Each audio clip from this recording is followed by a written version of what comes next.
He didn't cover himself. I didn't turn away.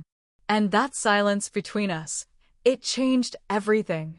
They say the slowest kinds of endings don't look like endings at all. They look like routines, like shared grocery lists on the fridge, like forgetting to ask how the meeting went. They look like silence that doesn't bother you anymore. I know this now. My name is Claire. I'm 45. I've been married for almost 20 years. If someone asked me if I was happy, I'd probably nod. I'd even mean it a little. That's the strangest part.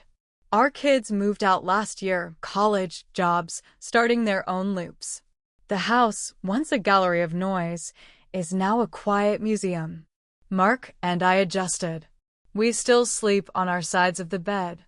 We still talk about dinner plans, oil changes, what's on Netflix. We're not unhappy. We're just paused. Like someone pressed the button mid-sentence and forgot to resume. Mark works late. A lot of overtime lately, though he doesn't say much about it. Comes home, eats, showers, sleeps. Sometimes I catch him staring at nothing while he's chewing. I used to ask what he was thinking. Now I don't. I don't think he'd remember anyway. That Friday evening, I set the table for 3. Mark's nephew, Ryan, was visiting for the weekend. I almost forgot he was coming, blame the blur of weeks. Ryan is 27, the son of Mark's older brother. We'd last seen him at a family wedding 2 years ago. He was quieter than the other cousins, more composed. Smarter too. Liked books. The kind of kid who always helped clear the plates and then disappeared without making a scene. I remembered his hands, long fingers, always clean, like he'd been raised to handle things carefully. I opened the front door and he was already standing there, suitcase in one hand, duffel in the other. His hair was darker than I remembered. A little overgrown, but it suited him. He smiled when I said his name, and it hit me then how much older he looked. Not just in his face. In the way he held himself. Claire, he said. Just my name, but it sounded like something being remembered, not just said. Mark joined us a minute later, already half distracted by a phone call from work. He waved, gave Ryan a one-armed hug, then disappeared into the kitchen. I stayed by the door a little too long. The weekend began normally. Ryan settled into the guest room downstairs. I gave him towels, extra blankets, pointed to the coffee and the Wi-Fi password on the fridge. He nodded, polite, grateful, quiet. When he walked past me in the hallway, he never brushed against me. But the space he left behind felt warmer. We had dinner, spaghetti, salad, a bottle of wine I opened without thinking. Mark spoke the most. Work, news, something about the neighbor's new fence. Ryan asked questions. Not the kind you expect. He asked about my garden. What flowers I used to grow. If I still played piano. I'd mentioned it once, years ago. I didn't remember that anyone had listened. After dinner, the men watched something on TV. I cleaned the kitchen with practiced motions, my hands moving without my mind. I could hear their voices, Mark's loud laughter, Ryan's low murmur. The contrast was jarring. One filled the room. The other filled something else. I didn't sleep well that night. My body's been unreliable lately, hips stiff, joints aching. Hormones out of sync. I woke at 5:30, parched, irritated, and reached for my phone. Dead. I forgot to charge it.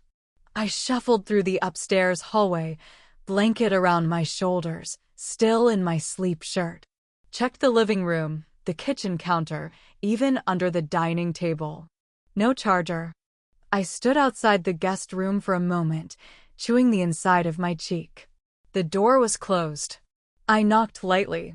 Nothing. It wasn't that late. Maybe he was up for a walk. Maybe he left early. I told myself I'd just peek in quickly, just to see if my charger had landed in there by accident. I opened the door slowly, and he was there. He had just stepped out of the shower. A towel hung loose in his hand, damp and twisted. His skin glistened, drops still clinging to his collarbone, sliding down his chest. He hadn't dressed yet. Not even tried. He was bare. Still. And he looked at me. Not startled. Not smug. Just still. I couldn't move. My first thought was, close the door. My second thought was, don't move too fast. As if speed might make the moment real. But neither of us flinched. He didn't cover himself. And I didn't turn away. There was no tension. Just air between us, thicker now, heavier. He looked at me like I wasn't an intruder. Like I wasn't someone who needed to be excused. Like I was meant to be there. Just then. I felt it rise in me, not shame, not desire. Something more subtle. The way a song you haven't heard in decades can still undo you. The way a forgotten scent can drag you into a memory so fast you forget where you are. I stepped back. Finally, closed the door. Slowly. I stood in the hallway for what felt like hours. My palms were sweating. My heart too loud. Nothing had happened. Not really. But everything had. I told myself I wouldn't think about it again. I told myself it was nothing. Just a moment. An accident. The kind of thing adults shrug off with a quick laugh and an awkward apology. But I lied, because I couldn't stop. Every time I closed my eyes, I saw him. Not the body. Not even the room. Just his face. The stillness in it. The lack of shame or panic. The way he looked at me like I was supposed to be there. Like I wasn't a mistake. Mark didn't notice anything at breakfast. Of course he didn't. He never really looks anymore. Not beyond the surface. He poured his coffee, burned his toast, kissed my cheek on his way out the door. His lips brushed my skin like a habit, automatic, muscle memory. I stood there for a long time after he left, fingers resting on the kitchen counter, wondering if I had imagined the whole thing. But I hadn't. My body wouldn't let me. My breath still caught when I heard Ryan's footsteps upstairs. I still flinched when I saw his shadow pass the hallway. I still felt the shape of the silence that had fallen between us. He didn't mention it. Of course he didn't. What would he say? What could I say? That I had looked too long? That something in me had stirred that hadn't stirred in years? That he hadn't flinched and somehow that felt more intimate than anything that could have followed? Instead, we moved around each other like dancers in a forgotten ballet. Careful. Too careful. He made himself useful. Washed the dishes after lunch. Took the trash out before I noticed it was full. Answered Mark's questions about work and school with just enough detail to sound honest, but not enough to invite more. But I saw it. The way he paused before entering a room I was in. The way his eyes flicked to my mouth when I spoke. The way his hand brushed mine when we passed the salt and neither of us apologized. It was Saturday night when the next shift happened. Mark had gone to bed early, tired from the yard work he insisted on doing despite the cold. I stayed up. Said I had emails to answer. Truth was, I couldn't sit beside him on the couch anymore, not with my heart somewhere else. The house was quiet. I stood by the kitchen sink, rinsing a glass, when I felt it. A presence. I turned. Ryan stood in the hallway. He wore a plain white t-shirt and loose pajama pants. Nothing extraordinary. But everything in me tightened. We looked at each other. No smile. No small talk. Just breath. And then he stepped into the kitchen. Couldn't sleep? I asked, voice lower than I intended. He shook his head. No. He poured a glass of water. Drank half of it. I turned back to the sink, my hands suddenly useless. The air felt warm again. Dense. You okay? He asked. I didn't answer right away. I didn't know how. I'm fine, I said eventually. Just tired. He leaned against the counter. I could feel him without looking. You don't seem fine. I laughed, softly. You don't know me well enough to say that. Maybe, he said. But I see you. That broke something in me. That stupid, simple sentence. I see you. I hadn't realized how long it had been since anyone had said that without saying it. Since someone looked at me without scanning for usefulness. Without needing something. I dried my hands. Slowly, deliberately. I didn't look at him when I said it. About the other morning. You don't have to explain, he said quickly. I do. No, you don't. Silence. I turned then, met his eyes. There was nothing performative in his gaze. No smugness. No arrogance. Just openness. Like he was holding a door and asking me without words if I wanted to step through it. I didn't. Not with my body. But I did. With everything else. I should go to bed, I said. Yeah. I walked past him, carefully. He didn't move. As I passed, our arms brushed. Bare skin on bare skin. Only for a second. But it sparked. Not heat. Not even touch. Just attention. That night, I couldn't sleep again. Not because of guilt. Not because of fear. But because the moment had stopped being a moment. It had become alive. The next day unfolded like nothing had happened. French toast. Bacon. Coffee. Conversations about the weather and someone's new car. Mark didn't notice that I barely touched my food. He didn't notice that Ryan's eyes found mine too often, or that my hands trembled when they brushed the coffee pot. After breakfast, Ryan went outside to rake the last of the leaves. I watched him from the kitchen window, pretending to clean. His movements were methodical, strong, calm. The way his shirt lifted slightly at the back when he bent. The way he wiped his brow with the back of his hand. I stared too long, and then I caught my reflection in the glass. And I saw myself. Not the woman Mark sees. Not the one I perform daily. But someone softer. Someone frightened. Someone burning. I left the kitchen without finishing the dishes. That evening, Mark suggested we watch a movie. Something light. Something loud. He fell asleep halfway through, his hand resting on my thigh like a reminder. I sat still until the credits rolled. Then I moved his hand, gently. Got up. I needed air. I told myself I was just going for a glass of water. But my feet took me past the kitchen, down the stairs, to the guest room. I didn't knock. I didn't open the door either. I just stood there, listening. Silence. But not empty. It was the kind of silence that hums, that waits. My hand hovered over the doorknob. My heart was a drum in my throat. And then I stepped back. I walked upstairs. I got into bed. Mark stirred beside me. Mumbled something I didn't catch. Rolled over. I stared at the ceiling. Still, but not quiet. Because something in me had shifted. Something that would not return to its place. I hadn't touched him. He hadn't touched me. But the world had tilted. The final crack came the next morning. I walked into the kitchen. Hair damp from the shower. Bare feet cold against the tile. He was there. Ryan. Shirtless. Back to me. Making coffee like he belonged there. The light caught the curve of his shoulder, the line of his spine. He didn't turn when I entered. He didn't flinch. Morning, he said, casual. I swallowed. Morning. He turned then. Slowly. And handed me a cup. Our fingers touched. And held. For a second too long. I took the cup. But I didn't step back. I didn't say thank you. I just looked at him. And he looked at me. There were no words for what passed between us in that breath.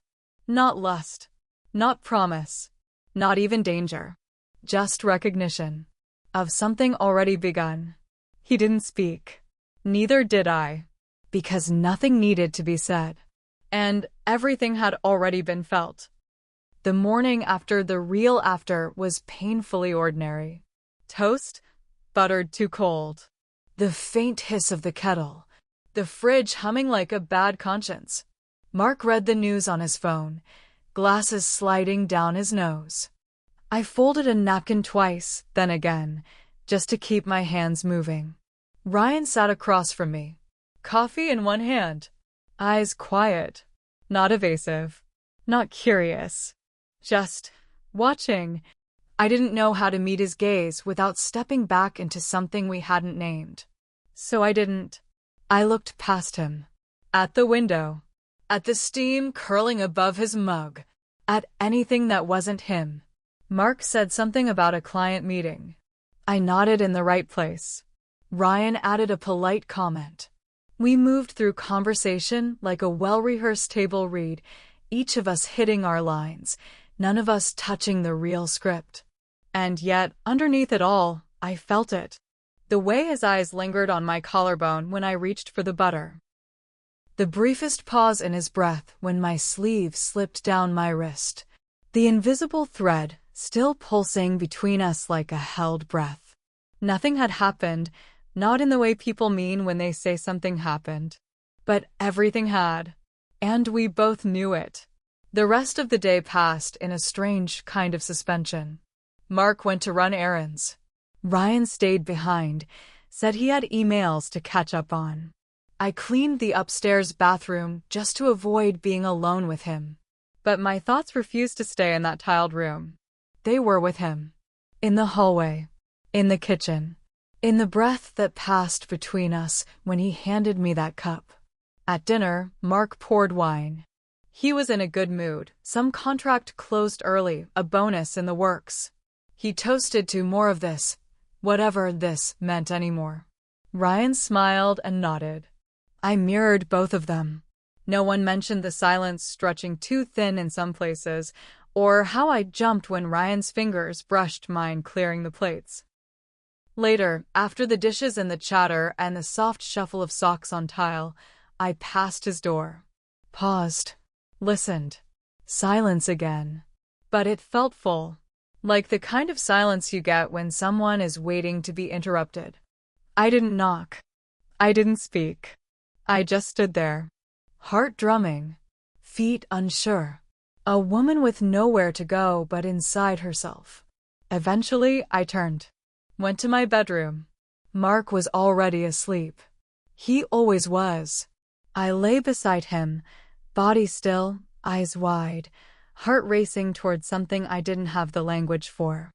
I tried to imagine what it would look like to open that door. To step across the line. To let whatever this was grow teeth. I told myself I wouldn't. That I couldn't. That I hadn't. But the truth settled differently in my body. I wasn't looking for touch. I wasn't craving hands. I was haunted by attention. Real attention. The kind that lingers. The kind that names you without speaking. Ryan had looked at me like I wasn't invisible. And that was the thing that burned. I didn't avoid him the next day. But I didn't seek him out either. I walked the garden, pretending the dried stalks still needed tending. I clipped nothing, watered nothing, just moved through the motions of care. Ryan was on the porch when I came back in, reading. His legs stretched out, bare feet crossed at the ankles. The book rested on his chest. His eyes found mine the second I opened the door. He didn't smile, just looked. And I felt the air dip again. I moved past him. Too casually. Said something about lunch. My voice too light. He didn't answer. But I knew he heard me. We were pretending now. That was the new game. Pretending not to hear what the skin already knew. That night, Mark made dinner. Grilled something. The meat too dry, but I didn't complain. Ryan complimented it. Mark beamed. We talked about movies, then politics, then nothing. At some point, Mark went to bed early again. He always tired faster on weekends, he said. I didn't argue. Ryan and I stayed in the living room. I sat on the far end of the couch, a blanket thrown across my lap more for protection than warmth. He scrolled through his phone. The light from the screen made his face softer, younger, unreal. I watched him in the reflection of the TV screen. Not directly. Still pretending. Claire, he said finally. Just my name. It landed differently this time. He didn't move, didn't reach for me, didn't even look away from the screen. But I felt him, in the space between us, in the question he didn't ask. Yes, I whispered, unsure why I was whispering at all. He didn't speak again. But I knew. I knew. And that was enough. I stood, slowly. My knees ached. My breath shook. I should go to bed, I said. He nodded once. I left the room. But not the feeling, not the hum inside me, not the ache. The next morning was his last. He packed early. Said he had a friend to meet before the drive back. Mark hugged him at the door. Told him to visit more often. Ryan turned to me. Paused. Not too long. Just long enough. Our eyes met. He smiled, just barely. I didn't return it. I couldn't. He stepped out into the morning light. And something in me stepped out with him. I spent the rest of the day cleaning. Stripping beds. Washing towels. Scrubbing surfaces that didn't need scrubbing. Mark watched football. Yelled at the screen. Offered to help once, then didn't insist. That night in bed, he reached for me. His hand on my hip. His breath against my neck. It was gentle. Familiar. Kind.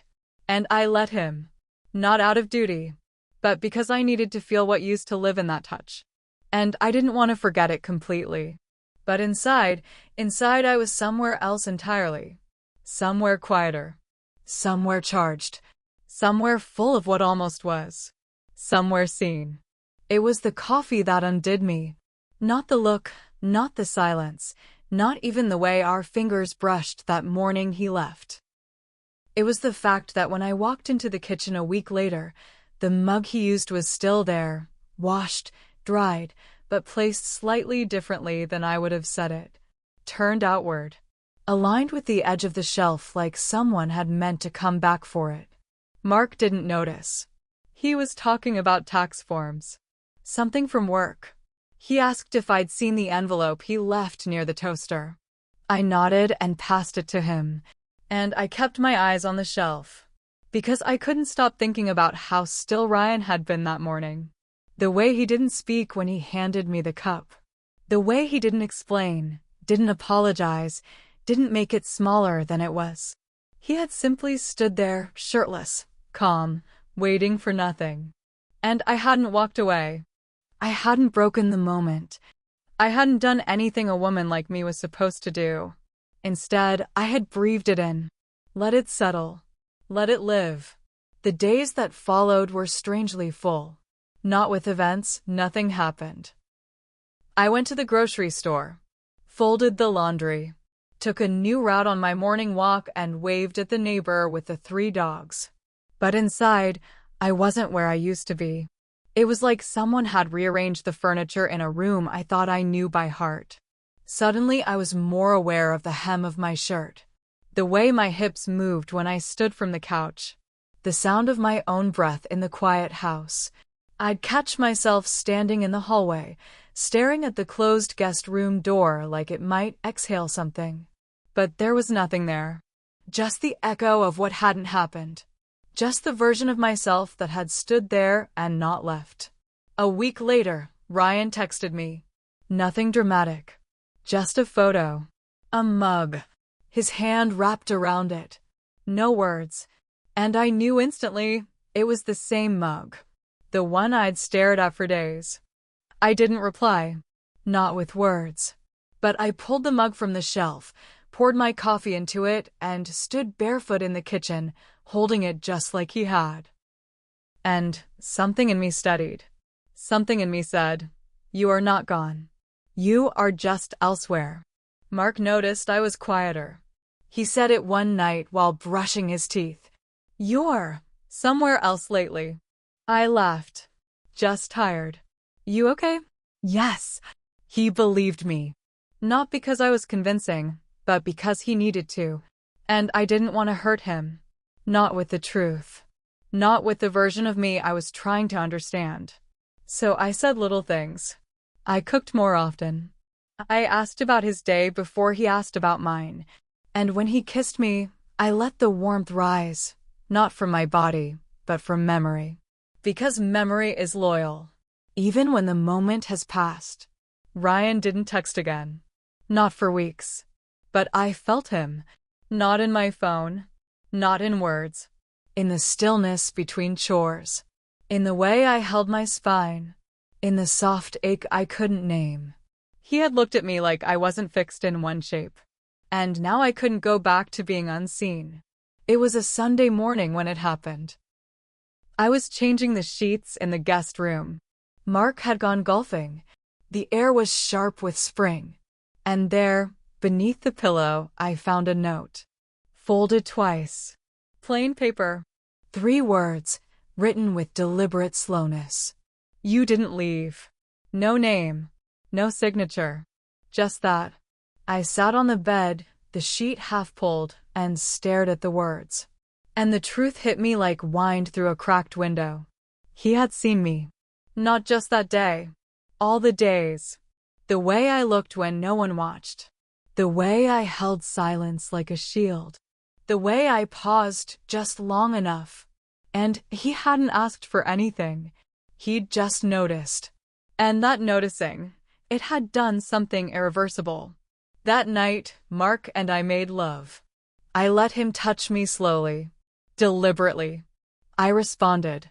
Not to him, not to Ryan, but to the version of myself that had been unlived.